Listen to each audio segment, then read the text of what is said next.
Hola, ¿qué tal amigos?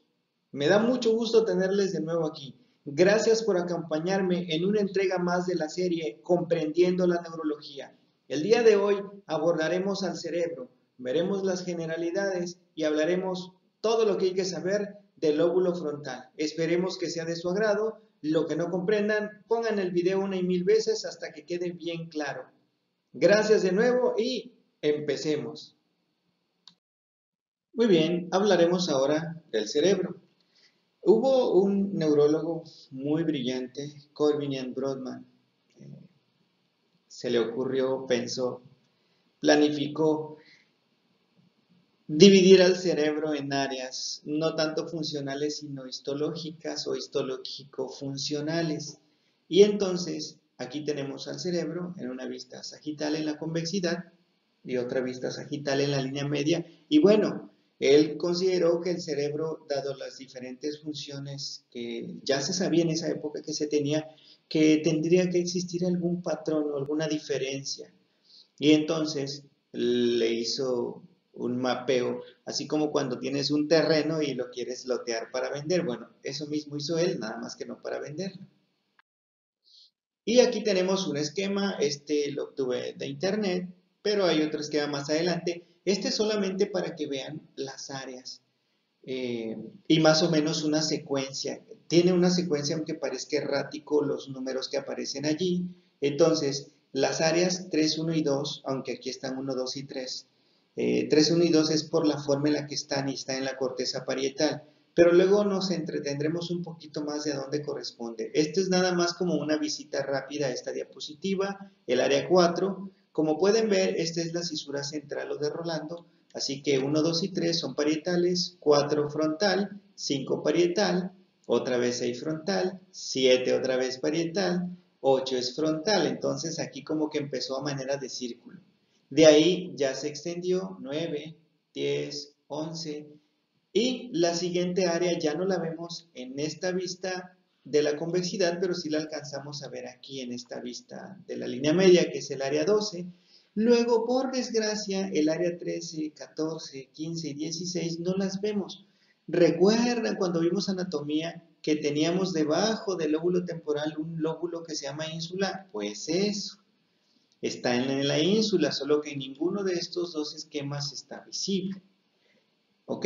Entonces, estas áreas, todas las que mencionaré tienen funciones específicas, funciones avanzadas y otras funciones inespecíficas. Pero bueno, lo abordaremos un poco después. Seguimos luego en el área 17, 18 y 19. Estas están en el lóbulo occipital y son áreas visuales.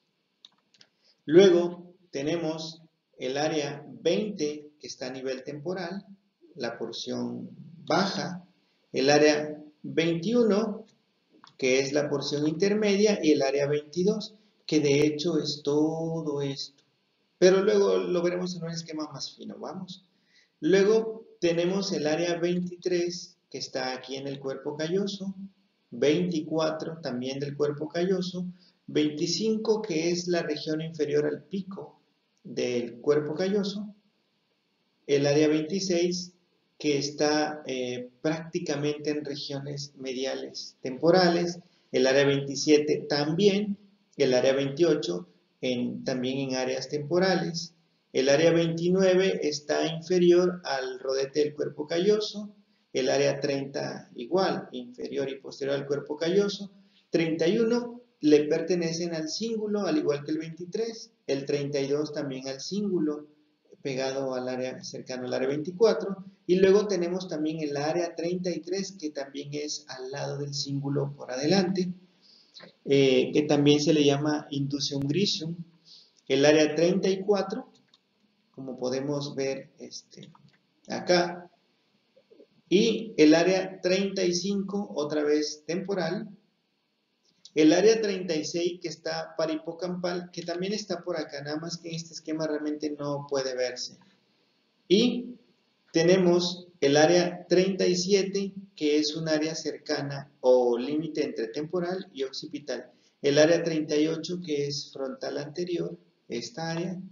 Luego tenemos el área 39, que está acá a nivel parietal, 40 también parietal, el área 41 que está en algo que se llama la circunvolución de Hersh, luego lo veremos más adelante, y luego tenemos áreas 42, 43, 44 que no están del todo visibles. Aquí tenemos 43, 44, que esta área es importantísima porque se llama área de Broca, 45 al lado de ella, 46 arriba y 47 abajo.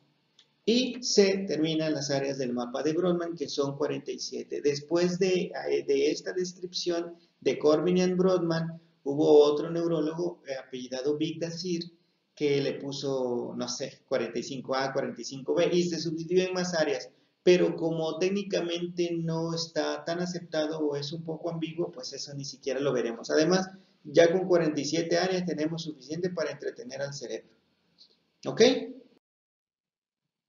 Ahora, esto es una vista del cerebro de diferentes ángulos, sagital, sagital y sagital, solo que aquí en la convexidad, aquí en la línea media y además vemos porción inferior y aquí además nos está descubriendo la ínsula y la porción inferior que nos es muy útil en algunas ocasiones. Ya en su momento habíamos visto surcos y circunvoluciones, ahora nos entretendremos con las áreas del mapa de Brodmann. Para delimitarnos, pues aquí tenemos la cisura de Rolando y la cisura de Silvio. Aquí tenemos la cisura parieto-occipital y la calcarina. Y bueno, vamos a entrar en materia. Esto es el lóbulo frontal con todas sus delimitaciones, el lóbulo parietal, el lóbulo temporal, ahí con esas animaciones en morado para que vean realmente cuál es la separación. Y finalmente el lóbulo occipital. Esto es a grosso modo los lóbulos cerebrales. Y aquí tenemos lo que correspondería a la ínsula de Rayleigh, el quinto lóbulo. Ahora, vamos a hablar del mapa de Brodmann de a poquito. Aquí tenemos las áreas 3, 1 y 2. Aunque si le queremos dar el orden correcto, bueno, es 1, 2 y 3, pero es 3, 1 y 2. Como pueden ver, está en la corteza parietal. Lo adelanto, pero aunque más adelante lo veremos, todo esto es territorio sensitivo. Toda la sensibilidad, calor, dolor, frío de todo nuestro organismo llega aquí. Entonces las áreas 3, 1 y 2 son netamente sensitivas y están en la corteza primera parietal o post-rolándica. ¿Ok? Aquí en esta vista medial vemos cómo se proyectan también esas áreas, las áreas 3, 1 y 2. Ahora tenemos el área 4, que es esta que pusimos en celeste, está en territorio frontal. El área 4, ¿se acuerdan del área motora? Bueno, que también se llama corteza motora, circunvolución frontal ascendente, cuarta circunvolución frontal, circunvolución precentral, prerolándica, bueno, pues también se llama área 4. Y el área 4 comprende toda la extensión. Muy bien, el área 4 también aquí por la región medial. El área 5 es este pequeño ganchito en la corteza parietal. Ok, entonces también está cercano a las áreas de la sensibilidad. Y aquí tenemos a nivel medial. El área 6 es una región extensa del lóbulo frontal. Mucho más adelante veremos las funciones de cada una. Ahorita es nada más para... Es como si les dijera, este es el elenco. ¿Quiénes son los actores? Ya después hablaremos qué es lo que hace cada actor. Luego veremos qué cosas hay en el área 6 del mapa de Brodmann. Aquí tenemos una vista en la línea media y ahora tenemos el área 7, abarca una zona extensa, prácticamente donde estaría el surco intraparietal y la porción parietal superior y la porción parietal inferior. Entonces es bastante extensa. Luego tenemos aquí la región medial, el área 8 que está hacia adelante, otra vez en terreno frontal. Y aquí lo veríamos en la región medial, también del lóbulo frontal. El área 9 es un área también extensa. Seguimos, el área 9 medial, el área 10 abarca también un buen tramo de área frontal. Y aquí también lo veremos en la línea media. El área 11, aquí tenemos, en la región inferior también vemos un un pedacito de área 10. O sea, estas son las formas en las que se va viendo. ¿Ok? El área 11 está en la región frontal inferior, pero más que nada a nivel inferior medial y lateral, que sería esto. Y aquí lo alcanzamos a distinguir bastante mejor en la vista inferior. Esta es el área 11. También frontal. El área 12 solamente es visible por la cara medial, que está acá. Vamos ahora a las áreas 13, 14, 15 y 16. Están allí en la ínsula. Y el área 17, 18 y 19 están en territorio occipital. Son áreas visuales y esta es la forma en las que se proyectan. Y aquí tenemos también a nivel de la línea media cómo es que está distribuido estas áreas. En el centro 17, a los lados 18 y más a los lados el área 19. Y aquí en esta vista inferior, pues alcanzamos a distinguir cómo se ve áreas visuales del lóbulo occipital 17, 18 y 19. El área 20 es la circunvolución temporal inferior. El área 21, aquí alcanzamos a verla en una vista inferior. El área 21 la tenemos aquí, que es temporal media, que alcanzamos a verla aquí con cierta dificultad. Y el área 22, que es esta. Esta área 22 es lo que se denomina área de Wernicke, que es el área de la comprensión. Que esa área mayormente está acá, pero bueno, aquí no es área de Wernicke, pero sí es área 22. A lo que voy en esta explicación es que no nos quedemos con la idea que un área tiene específicamente una función, no, sino que puede que un área sea tan extensa que haya un pedazo de esa área que tenga una función y el resto de esa área pues tiene otra o simplemente no tiene ninguna conocida. Entonces eso es lo que ocurre por ejemplo con el área 22. El área 22, esta sería el área de Wernicke del área 22, pero esto no es área de Wernicke y sin embargo sigue siendo del área 22 del mapa de Brodmann. ¿Ok? Muy bien. Aquí tenemos el área 23 con este segmento medio caprichoso, está abarcando el cíngulo. El 24 también una porción cingulada, pero de adelante. Entonces, 23 y 24 son cíngulo. El área 25 es esta región que está inferior al pico del cuerpo calloso y posterior cercano al quiasma óptico y a la lámina terminal. ¿Qué es esto? Esto es el área 25. El área 26 está dorsal al esplenio del cuerpo calloso. El área 27 ya la tenemos que es a nivel del lóbulo temporal. El área 28, el 27, perdón, aquí le alcanzamos a ver una muesca en la vista inferior. El área 28 está pegada a ella, que aquí la alcanzamos a ver en la vista inferior más grande. Y el área 29 está también cercana al esplenio del cuerpo calloso, prácticamente en unión con el área 26.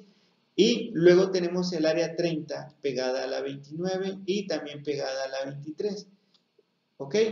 Ahora, el área 31 abarca regiones de la región parietal y un poquito de tramo, o por lo menos cercano al salterio o cíngulo. El área 32 abarca la región frontal por la vista media y el área 33, que es este pedacito, que es el que le decía que se llama indusium gricium. El área 34 está aquí, nada más y nada menos que perteneciente al uncus del temporal. Debajo de esto tenemos la amígdala. El área 34, aquí le alcanzamos a ver en la vista inferior también un poco. El área 34 también es cercana a la región parahipocampal. Aquí también la apreciamos en la vista inferior. El área 36, que es esta, del lóbulo temporal. Aquí se alcanza a apreciar también en la vista inferior. El área 37, que ya habíamos mencionado que es un terreno temporo-occipital, está en el límite de esos dos lóbulos. Aquí la alcanzamos a ver también en una vista inferomedial y en una vista inferior, área 37. El área 38 es el lóbulo temporal en la porción anterior. Aquí también lo veríamos en el esquema inferior. Luego tenemos el área 39 que corresponde, ¿se acuerdan cuando vimos algo de anatomía? Bueno, esta se llama giro angular. El área 39 le toca al giro angular y este otro giro que se llama giro supramarginal le corresponde al área 40. Ahora, el área 41, ¿se acuerdan que hace rato les mencioné que había algo que se llama circunvolución de Hessian? Bueno, esa circunvolución de Hessian es donde llega la vía auditiva. Entonces, la audición está en el área 41 y de hecho en el área 42. Y la comprensión de lo que oímos está en el área de Wernicke, en el área 22, entonces están cercanos. Luego, en el mapa de Brodmann, el área 43 es como el que está al final, aquí estaría la cisura de Rolando. Justo al terminar, eso que hay abajo es el área 43. Y luego tenemos el área 44, conocido como área de Broca. La capacidad que tenemos para hablar o la porción motora del lenguaje está aquí, en el área 44 o de Broca, o también se llama región opercular. Yo no podría estar dándoles esta clase, por lo menos a nivel verbal, si esta área yo la tuviera destruida. El área 45, aledaña a esta, la 46, arriba de esta, bueno, aquí. Y finalmente el área 47, que es lo último que queda aquí, que podemos ver también aquí. Y ahí se nos terminaron las 47 áreas del mapa de Corbinian-Brodmann.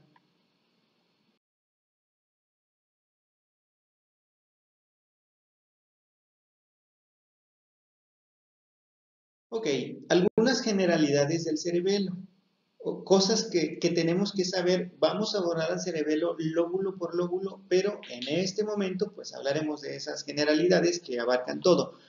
Como ya les había mencionado, hay surcos y cisuras que está dividiendo en lóbulos y circunvoluciones. Son relieves anatómicos que están delimitando de alguna manera los lóbulos, pero no es formalmente una delimitación funcional. Si bien les dije que lo motor está prerolándico y lo sensitivo postrolándico, que el occipital es visual y que el temporal tiene algo de auditivo, lo cierto es que hay funciones que se comparten. Entonces, vamos a quedarnos con la idea de que la fisura de Sibio, Rolando o parieto occipital nos hacen cierta diferenciación, pero no va de la mano con lo funcional. Sí, como que tiene cierta relación, pero no es total, para que lo tengamos presente. Otra cosa, funciones específicas normalmente requieren de la integración global de diversas áreas. Se los voy a poner como un ejemplo que siempre doy. Digamos, para que yo pueda estar hablando, necesito del área 44. Para que yo pueda ver, necesito de las áreas 17, 18 y 19. Para que yo pueda sentir frío, calor, dolor, necesito de las áreas 3, 1 y 2. Bueno, estamos poniendo que el área 3, 1 y 2, por ejemplo, son lo máximo porque me permiten sentir. Sí, pero no. Porque si no fuera por el lóbulo frontal que me hace recordar y además decir con mis palabras lo que es frío, o más bien la pronunciación del lenguaje, podría sentirlo pero no decirlo. Además de eso, si yo no tuviera un área motora que haya movido la extremidad para tener acceso a tal sensación de frío o calor, pues no se podría. Otro lado, otro ejemplo. Para que yo pueda comprender lo que alguien me dice antes de eso, necesito haberlo escuchado. Así que de nada me sirve el área 22 de Wernicke si no tengo un área 41 de la circunvolución de Hessian que esté escuchando. Entonces, es como de nada sirve, o digamos que en una película tenemos un actor estelar, pero no serviría de nada el actor si no hubiera camarógrafo, si no hubiera utilero, si no hubiera alguien que haya hecho el guión. Entonces, a eso me refiero con esto, que si bien es cierto que hay funciones en áreas específicas, la realidad es que es una integración global. ¿Ok? Además, áreas con funciones específicas y definidas constituyen solo el 25% de toda la superficie cerebral. ¿Qué quiero decir con esto? Ya les mostré el cerebro, todas las áreas de Brodmann. Bueno, el 25% es donde están áreas que nosotros podemos definir como específicas, como ver, oír, sentir, hablar, comprender, todos los movimientos. A eso se los llama áreas elocuentes. Si se me daña esa área, si se me daña el área 44, me quedo mudo. Si se me queda dañado el área 22, me quedo sin comprensión con afasia sensitiva. Si se me dañan las áreas 17, 18 y 19, me quedo ciego, aunque mis ojos vean.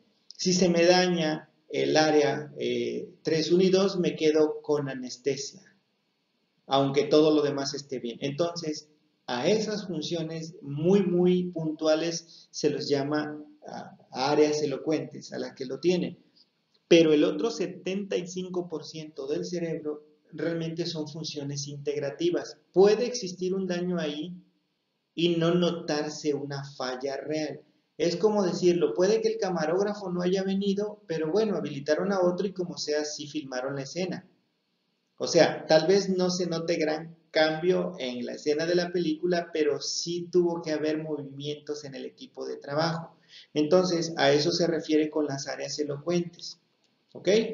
El identificar funciones específicas en un lóbulo específico es una concepción básica y didáctica. O sea, lo que yo mencionaré a lo largo de este video y que he mencionado, solamente es para fines didácticos, porque la realidad es que hay muchas funciones ambiguas o que se comparten en diferentes lóbulos y lo tenemos que tener presente.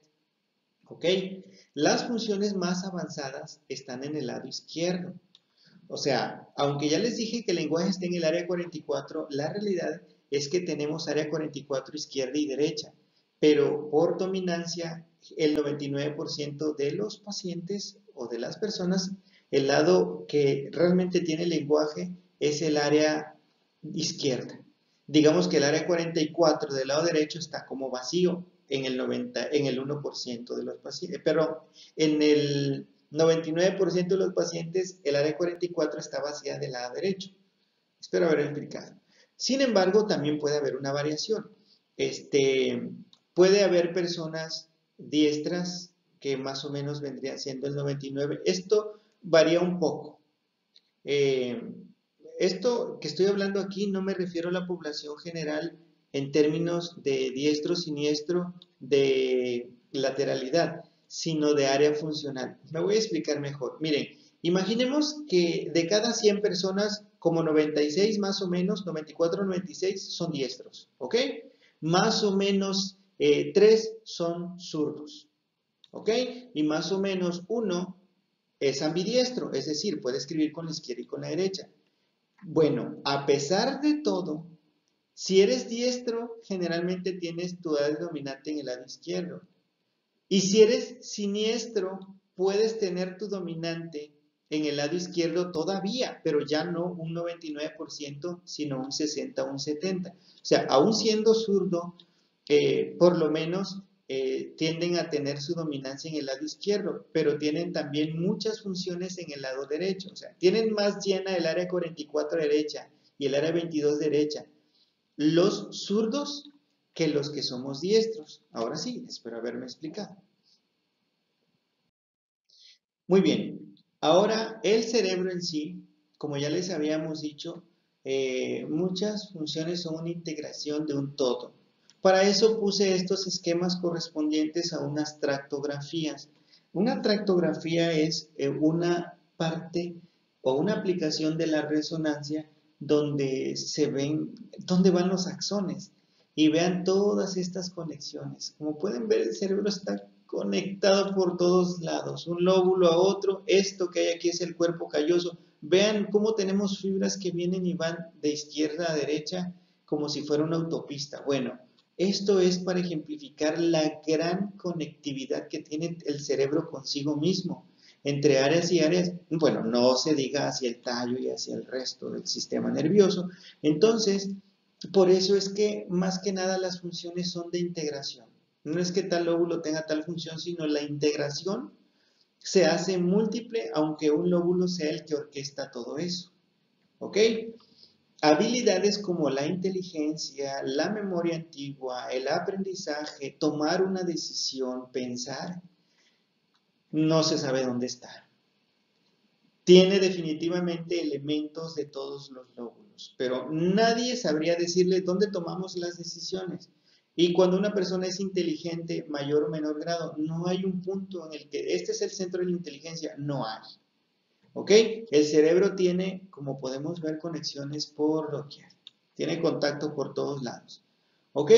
Y lo que habíamos dicho, el 25% del cerebro es elocuente, tiene funciones muy puntuales y el otro 75%, pues áreas que si se pierden no se notaría un daño total o específico, pero sí habría alguna alteración de algún daño que tal vez pueda no ser tan evidente.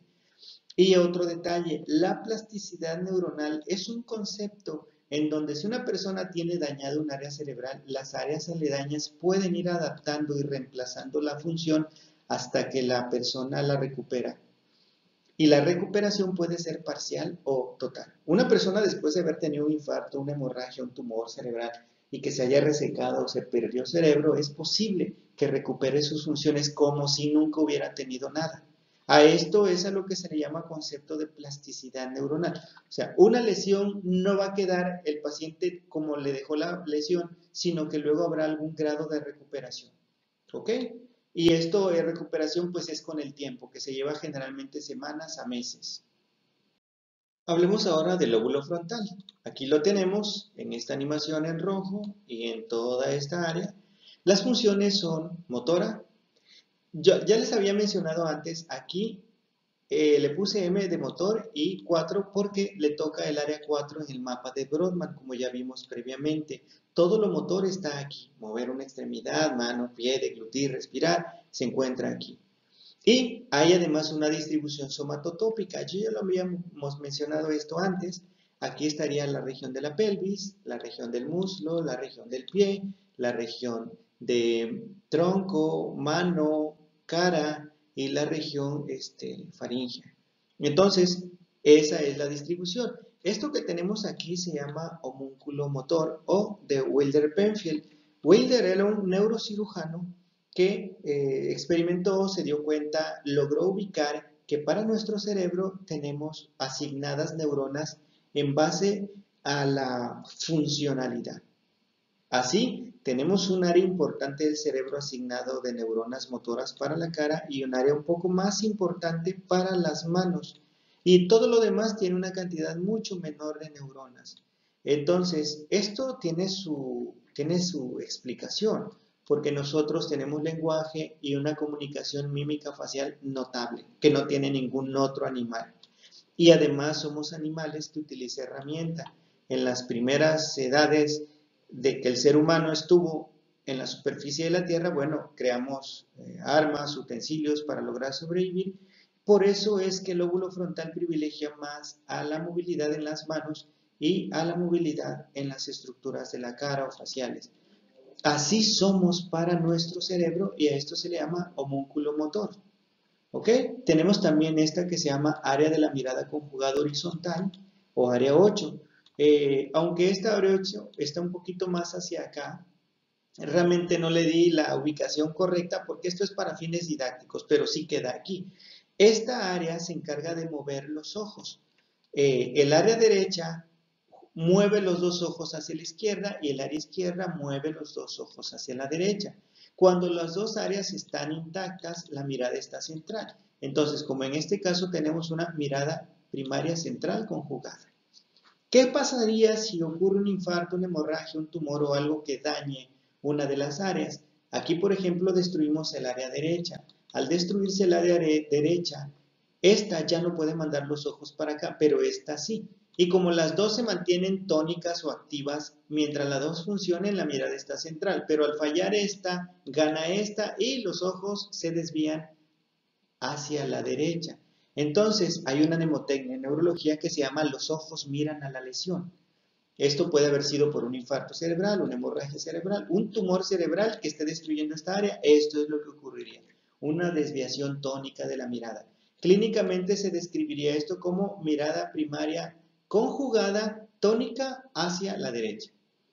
Ahora vamos a poner una destrucción izquierda, destruimos el área izquierda y a ver, díganme ustedes hacia dónde se van a ir los ojos. A ver, correcto, los ojos siempre van a mirar a la lesión, solo que esta vez la lesión es del otro lado. Ahora, pero eso es en lesiones destructivas. ¿Qué pasa si hay una lesión irritativa? Por definición o por excelencia, la lesión irritativa es la epilepsia. En la epilepsia la neurona no muere, sino que la hiperexcitación, la sobreexcitación hace que la neurona haga su función más allá de lo que normalmente la hacía. Si nosotros tenemos un foco epiléptico acá, va a obligar a que esta área hiperfuncione y va a ganar a esta que está normal. Y entonces los ojos van a desviarse tónicamente contrarios a la lesión. Entonces, si la lesión es destructiva, los ojos miran a la lesión. Si la lesión es destructiva, los ojos miran al lado contrario a la lesión. Y ahora vamos a poner una lesión irritativa del lado izquierdo, pues eso, los ojos se desvían hacia la derecha, siempre contrario a la lesión. Ahora, para que nunca olviden el área 8 se parece pues nada más y nada menos que a una antifaz. ¿Y a dónde van los antifaces? Bueno, pues van en la cara. Si una persona tiene lesionada el área 8, va a tener problemas de la mirada conjugada horizontal, y aquí lo puse en negro, ejemplificando una lesión total. Otra función del lóbulo frontal es el lenguaje hablado. Yo estoy ahora dando este tema gracias a mi área 44 del mapa de Brodmann, que es esta, está por aquí. Ella la habilidad de hablar. Mire, fascia significa capacidad para comprender o darse a comprender. Y tiene dos elementos. Cuando comprendemos se llama sensitivo, pero no es el caso ahora. Y cuando hablamos es lo motor. Entonces, la fascia motora está a cargo del área 44 del mapa de Brodmann, conocida como área de Broca. ¿Ok? Si la persona tiene un daño pequeño, va a dañar ligeramente el lenguaje y esto se llama disfasia motora leve. Si la persona tiene un daño más grande, pero todavía pequeño, produce una disfasia motora moderada. Si tiene una lesión todavía más grande, produce una disfasia motora severa o grave. Y si ya de plano hay una lesión total, lo que ocurre es una afasia motora. En la afasia motora la persona está muda, virtualmente está sin hablar. ¿Ok? Esto sería lo que ocurre en el área de Broca. Tenemos también que el lóbulo frontal tiene un área de planeación o de área de iniciación del movimiento, que es esta con esta tonalidad así tipo verde. Bueno, lo que sucede aquí es que antes de mover una mano o un pie o ejecutar lo que tú quieras de movimiento, aquí es donde se planifica qué es lo que va a ir ocurriendo. Entonces es la planeación motora. Pero créanme que no es solo motor, sino también se considera planeación no motora. ¿Y eso cómo se los explico? Bueno, el ejemplo. Imaginemos que estamos jugando ajedrez y el oponente mueve una pieza. Entonces, justo cuando él mueve esa pieza, yo veo si hace esto y yo muevo esta, va a pasar esta, pero si muevo esta, o sea, no estoy ejecutando el movimiento, sino simplemente estoy haciendo la planificación del escenario. Al hacer eso, esta parte del cerebro está en comunicación con los demás lóbulos, planificando la ejecución de una acción. Entonces, no solo en la planeación motora, sino planeaciones no motoras o incluso cognitivas se les puede llamar. También tenemos aquí en el lóbulo frontal la iniciativa o la voluntad, nada más y nada menos que en esta región que es el cíngulo. Y acuérdense que el cíngulo tiene en las áreas de Brodmann la 23, la 24, la 31 y la 32, incluso un pedacito acá que es el área 33 que aquí no hice mención. También el lóbulo frontal tiene la inhibición de reflejos atávicos y de conductas inapropiadas. Vamos a hablar qué cosas son los reflejos atávicos. Los reflejos atávicos son los reflejos con los que nacimos, son los que nos permiten sobrevivir y alimentarnos en las primeras edades de la vida. Gracias a ello es que el niño logra pegarse al pecho de su mamá y beber y alimentarse, porque el niño no sabe, no tiene conocimiento de que esa es área para eso. por lo menos en la vida pediátrica y neonatal. Entonces, aquí tenemos en realce tipo azul el área frontal anterior que abarca varias áreas del mapa de Brodmann. 9, 10, 11, 12, 45, 46, 47. Bueno, todas estas áreas no se conoce el límite preciso, pero en general se encargan de inhibición. Esta inhibición es no hacer lo que no debas hacer en la conducta correcta. A esta parte del lóbulo frontal también se le llama cerebro social. Que nosotros seamos socialmente correctos, educados, responsables, puntuales, amables, respetuosos, eso está en esta área. Ya lo veremos más adelante. Bueno, entonces hablemos de los reflejos atávicos. Atávico es una palabra latina que significa, que viene atavus, que significa tatarabuelo. Los reflejos atávicos son reflejos primitivos, antiguos, que insisto, es con los que sobrevivimos en los primeros momentos de la vida. Y tenemos uno que se llama reflejo Mearson o glabelar. El reflejo de Mearson o glabelar es un reflejo así. Se le percute a la persona con un dedo en el entrecejo. Entre ceja y ceja haces una percusión suave. La persona lo que hace es que parpadea. Vuelves a percutir, vuelve a parpadear. Vuelves a percutir, vuelve a parpadear. Pero casi siempre entre la tercera y la quinta percusión, la persona ya no parpadea. La explicación es esta, que ante una percusión y sobre todo a nivel facial, uno prevé que va a haber un peligro, hay una amenaza y por lo tanto cierra los ojos para protegerlos. Pero después de la tercera percusión, el cerebro comprende de forma involuntaria o de forma inconsciente que no hay una amenaza formal. Y en ese momento, aunque sigas percutiendo, ya no parpadeas.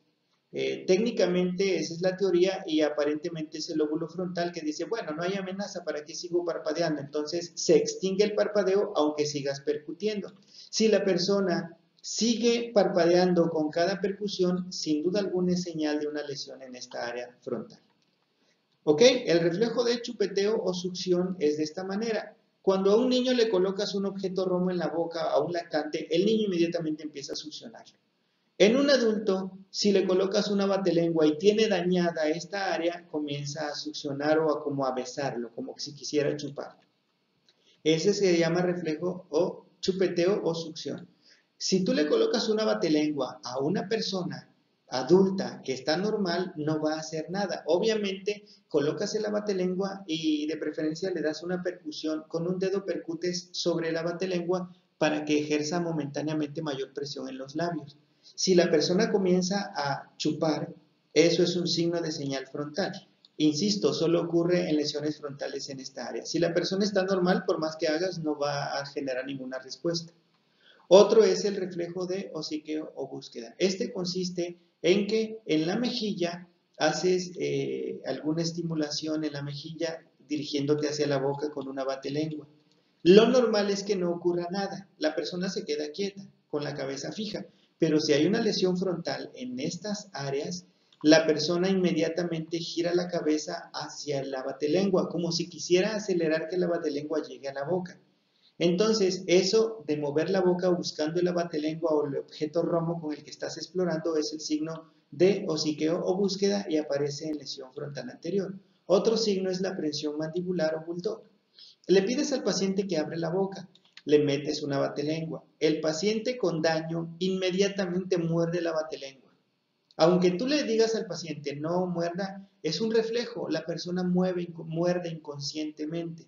Tienes que esperar a que se distraiga o el paciente le puedes advertir, abre la boca y en ese momento sacas el abatelengua, pero el hecho de que lo muerda es reflejo de bulldog. En una persona se explora pidiéndole que abra la boca, le metes el abatelengua y golpeas hacia arriba y hacia abajo suavemente la arcada dentaria. En la persona normal no hace nada. La persona con daño frontal anterior inmediatamente muerde. Otro reflejo es el reflejo de prensión palmar. Tú a la persona le agarras de la mano como cuando le saludas. La persona normalmente solo aprieta si tú le pides. Si no le pides, no te aprieta, se deja agarrar. Pero cuando la persona tiene lesión frontal, tú le agarras y la persona te agarra.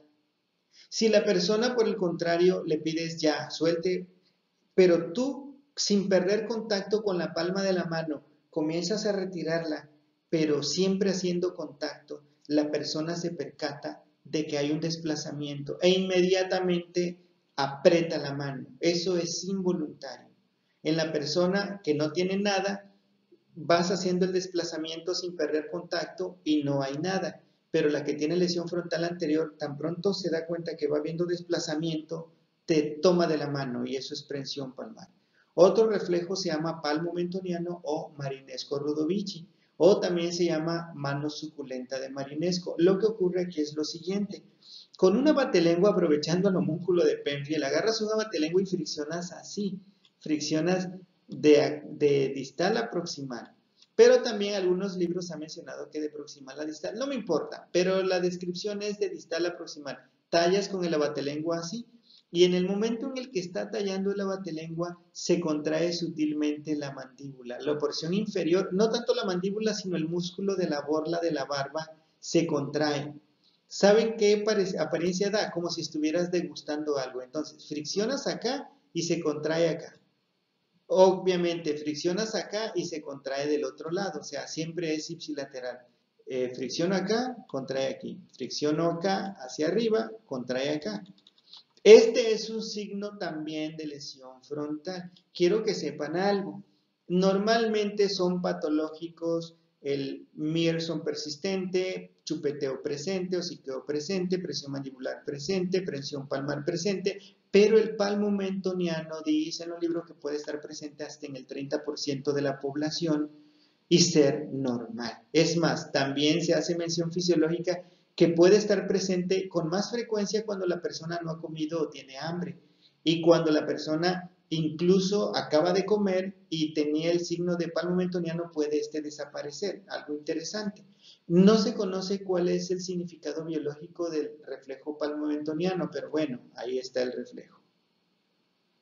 Y un detalle, ¿qué hace que tengamos reflejos atávicos? Los libros dicen, la fisiología considera que los reflejos atávicos están a nivel parietal. Cuando nosotros nacemos, el lóbulo parietal es uno de los que nace más habilitado, ya nace funcionando. Así como los becerros que al nacer casi se paran a las pocas horas, bueno, lo mismo. Entonces, el niño puede succionar, amamantar, chupar, alimentarse gracias a que este lóbulo es el que da los reflejos. Como el niño en las primeras etapas, toda esta área está inmadura, es obvio que presentará todos los atávicos. A medida que avance medio año, un año y medio de vida, el lóbulo frontal va madurando, se va mielinizando y llega un momento en que alcanza tal dominio que el lóbulo frontal acaba inhibiendo a los atávicos, cuyo centro está aquí. Entonces, ya pasados los 2 años, tú no debes tener ningún solo reflejo atávico, a excepción del palmo mentoniano con la variante normal.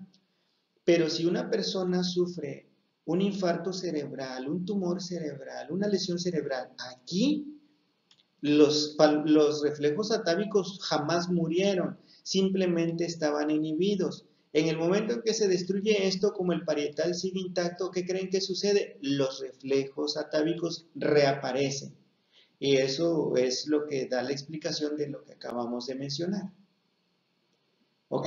Entonces, en general, esto es todo lo que tenemos del lóbulo frontal. Aquí le puse como difuminado porque les soy honesto. Todo esto que puse fue como muy categórico. Esta área es tal cosa y lo categórico es la de planeación, pero no se sabe francamente dónde acaba. Lo otro es el área del cerebro social, pero no se sabe exactamente dónde acaba. La que sí se tiene más delimitada es el área 8 y el área 44. Vamos a ver ahora algunos ejemplos de disfasia afasia. Ahora, por ejemplo, vamos a ver en este primer caso un daño leve. Pongan atención cómo pronuncia lo que dice, cómo contesta y analizaremos brevemente después. ¿Cómo se llama usted? Susana Vivieros Montes. ¿Cuántos años tiene? 23. ¿A qué se dedica? al hogar. Al hogar. ¿Cómo se llama su esposo? Adrián Hernández Padilla. ¿En qué lugar estamos aquí? En un hospital neurológico. ¿En qué ciudad? México. GR. Ok. ¿Qué es esto que tiene aquí? Un rejol. Ok. ¿Qué es esto que tiene aquí? Una libreta. Ok. Escriba su nombre. Susana Viveros Montes.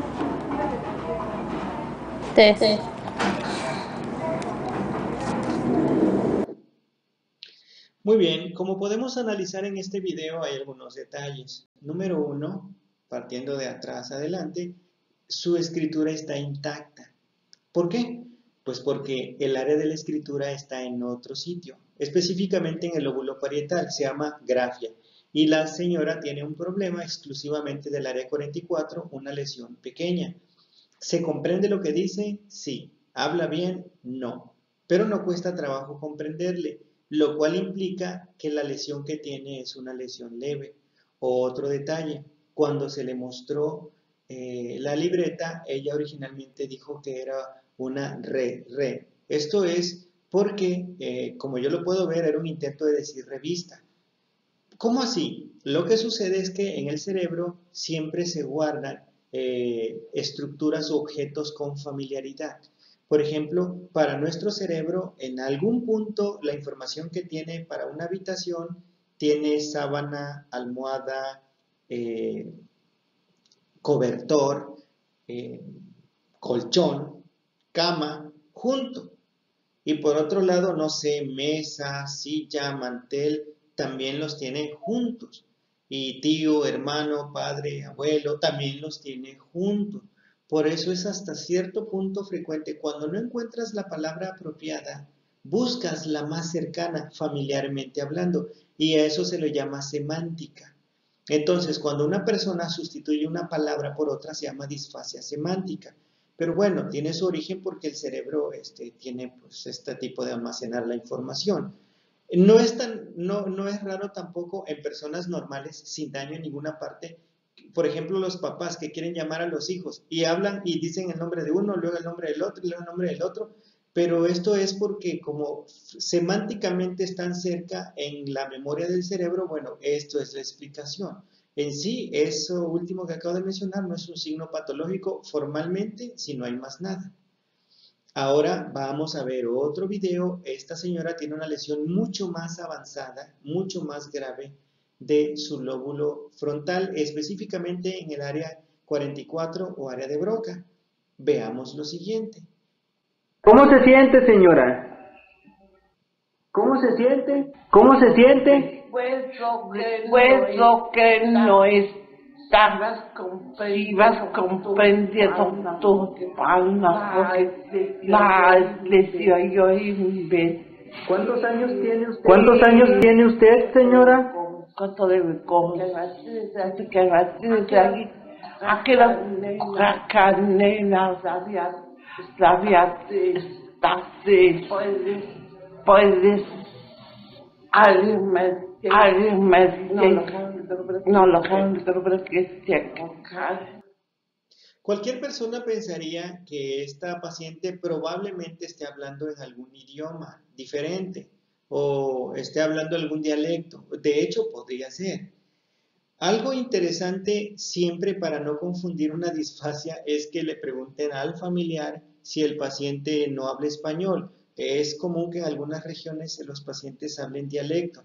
No les vaya a pasar como alguna vez un buen amigo, cuando estaba haciendo residencia en neurología, un residente de más rango le dijo, ¿qué vas a estar hablando con esa paciente que tiene disfasia? Y entonces le dice, no, no tiene disfasia. Claro que sí, y entonces lo que sucede es que la persona hablaba maya. Y pues como el otro no conocía el maya, pues lo bautizó como una disfasia. Hay que tener cuidado con eso, por eso siempre preguntar al familiar. En este caso la paciente no hablaba ningún dialecto ni idioma extranjero, nada. Una pregunta que se harán, bueno, ¿y por qué no habla bien la persona? ¿Se da cuenta? Miren, si el daño es solo en el área 44, la persona sí se da cuenta, la persona sabe que no está hablando bien y no está diciendo lo que quiere, pero pues no puede hacer nada para remediarlo. Si no hubiera daño en otro sitio, yo le doy lápiz y papel, seguro me escribiría correctamente lo que ella me quiere decir. Entonces, aquí no se comprende nada. Sí tiene un lenguaje, pero de plano no se logra comprender nada. Vamos a ver ahora otro caso. Buenas Buenas tardes. tardes. ¿Cómo se llama ¿Cómo se usted? llama usted? ¿Dónde vive? ¿Dónde vive? ¿Eh? ¿Eh? ¿Usted la conoce ¿Usted a la ella? conoce a ella? ¿Qué es de ¿Qué usted? es de usted? ¿Eh? ¿Eh? Este paciente tiene un daño todavía mucho más avanzado, porque ya de plano ni siquiera articula nada, solamente es un balbuceo incomprensible. Entonces, ya catalogando formalmente, podríamos decir que la primera persona tiene una disfasia motora leve, la segunda una disfasia motora moderada grave y el último tiene una disfasia motora grave. Si el paciente ya finalmente está mudo, entonces se llama afasia motora. Perdón por el desfase, vamos a hablar ahora de un caso interesante de un hombre que se llamó Phineas Gage. Siempre me gusta hablar de Phineas porque es el prototipo de lesión frontal anterior y es un caso de la vida real, como dice una teleserie por acá en México. Pero bueno, miren, Phineas era un obrero, como era muy hábil, lo hicieron capataz de un grupo de las vías de ferrocarril. Esto es cuando en Estados Unidos, hacia 1800, estaban creciendo las vías del ferrocarril para comunicar al país. Uno de los trabajos que más habían era fabricar los rieles y Phineas era uno de los capataces. Sin embargo, en alguna ocasión, como él se encargaba de colocar la dinamita para poder abrir huecos, sobre todo cuando había montañas, pues no la ibas a escarbar con la pala y no podía hacer otra cosa, entonces esto es lo que hacía. Pero en alguna ocasión, por desgracia, explotó por un accidente y la varilla le perforó. Entró prácticamente por un pómulo y salió por el cráneo. Y aún todavía la varilla lo logró empujar y cayó acostado. Todos creían realmente que había muerto. Sin embargo, Phineas despertó y tenía un agujero en la mejilla y le salía por la cabeza. Lo llevaron inmediatamente al doctor. Este fue el doctor John Martin Harlow. Es importante porque la descripción que él hizo permitió saber o conocer mucho de las funciones de esta área del lóbulo frontal. Fíjense que esta fue la descripción. Phineas recuperó completamente tras 10 semanas. O sea, él juzgó que Phineas había recuperado su forma de ser. Pero como antecedente quiero que sepan, Phineas era una persona puntual, responsable, respetuoso, educado, amable, estricto, exigente. De hecho, se menciona que el equipo en el que él trabajaba era uno de los más productivos, porque él era muy disciplinado y pues mantenía disciplinado a su equipo. Entonces, cuando él tuvo esta lesión, técnicamente se recuperó, volvió a la normalidad, pero pasaron ciertos detalles que veremos después. Este es un esquema de la reconstrucción. Actualmente el cráneo de Phineas se está en exhibición, según leí, en el Mass General, en el Hospital Mass General. Sin embargo, pues no les sabría decir a ciencia cierta, pero es lo que se comenta en internet, y este es Phineas Gage en vida, y aquí está mostrando la varilla que fue la que le penetró prácticamente, una varilla de 1 metro de longitud y de 3 centímetros de diámetro, pues bastante pesadita la varilla. Y aunque el doctor dijo que recuperó la normalidad, la realidad es que Phineas nunca más volvió a ser el mismo. Él, como les digo, era amable, responsable, puntual, trabajador, metódico, respetuoso. O sea, yo pues casi. Y Phineas después de eso comenzó a ser irritable, malhumorado, enojón, irrespetuoso, irresponsable, egoísta, caprichoso, indeciso. ¿Qué le costó? Que él se reincorporó al trabajo, pero una vez que vieron que no daba la talla, le quitaron el rango. Y como vieron que seguía sin dar la talla, lo despidieron. El pobre Phineas se quedó sin trabajo y ya no sabía ni qué hacer. Entonces, lo que hizo fue, en aquella época había una especie de circo museo. En aquella época era un circo rodante. Y ese circo le llevó hasta incluso varios estados de Estados Unidos. Luego se fue a vivir a Chile, estuvo trabajando allá un poco. Luego regresó a Estados Unidos. Luego desarrolló epilepsia y pues finalmente Phineas murió. Pero donde anduvo en este circo rodante que fueron por varios años, él era presentado como una rareza. Aquí tenemos un cartel de aquel circo que se llamaba Barnum Bailey. Y aquí tenemos un cartel, había cosas interesantes. Aquí está el que está presentando a Phineas Gage. Y aquí presentaba curiosidades como el más enano del mundo, el más alto del mundo, el elefante más pequeño, la mujer barbuda, el hombre con cuernos y una serie de cosas que tuvo mucho éxito. Por si me está escuchando alguno que no sea millennial, que sea de mi época ochentero, sabrá que había un programa que se llamaba Ripley y decía, aunque usted no lo crea. Pues básicamente ese Ripley era como una continuidad de este tipo de circo donde se presentaban rarezas. Hay algunas ferias hoy en día que presentan al pollo de 2 cabezas, a la gallina con 3 pies, o acá en Tabasco que ponen a la mujer cocodrilo. O sea, algunas sí son rarezas que sí son reales y otras pues son chanchullos, son nada más estrategias ahí para engañar a la gente. Pues este fue el desempeño que tuvo Phineas, porque aunque estaba entero motoramente hablando, lenguaje, cálculo, comprensión, estaba destruido en términos de comportamiento social. Y prácticamente Phineas dejó de ser funcional por esta lesión acá. ¿Qué podemos concluir del lóbulo frontal?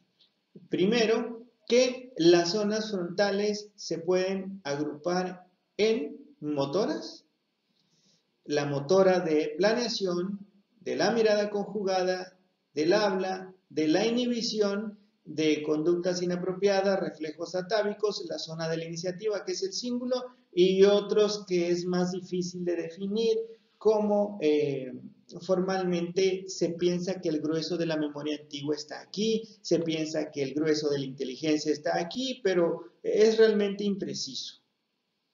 Entonces, aquí estamos colocando las áreas que están involucradas en ellos, pero como les digo, hay una parte que queda en un terreno en donde no se logra saber con precisión. Y obviamente, bueno, pues ya para darle a estos números alguna representatividad anatómica y alguna referencia para ubicarlos, aquí tenemos las diferentes áreas que ya habíamos mencionado y las funciones que hay allí. Aquí tenemos, por ejemplo, lo que ocurriría con un daño en el área 4, paresia, plegia, motoneurona superior. Lo que sucedería con un daño en el área 6, la persona se vuelve con docilidad, placidez, cualquiera los mangonea, no tienen formalmente mucha iniciativa de acción en cosas. En el área de la mirada conjugada hay desviación de la mirada y en el lenguaje ya vimos algunos videos. Y cuando se daña todas estas áreas hay una serie de daños. Por ejemplo, como Phineas se vuelve irrespetuoso, irresponsable, grosero, hay algo que se llama coprolalia. Coprolalia es cuando la persona utiliza en su lenguaje cotidiano palabras obscenas, palabras groseras, palabras que no son socialmente correctas. O cuando la persona utiliza muchos gestos corporales obscenos o groseros, como mostrar el dedo de en medio al público, eso entraría en el terreno de la copropraxia. Y obviamente, pues los demás, el paciente puede tener impulsividad. Hagan de cuenta que esto vendría siendo un Phineas Gage en toda regla. Y finalmente, pues otras situaciones ya más difusas y difíciles de ubicar, como un detalle que no había mencionado, pero qué bueno que lo coloco aquí, la habilidad para caminar bien se llama praxia de la marcha y una lesión frontal puede causar dispraxia o apraxia. Una persona puede ser capaz de pararse, tener fuerza en la extremidad y sin embargo no saber caminar. A eso se le llama apraxia. También es posible que la persona tenga algún grado de compromiso de la memoria.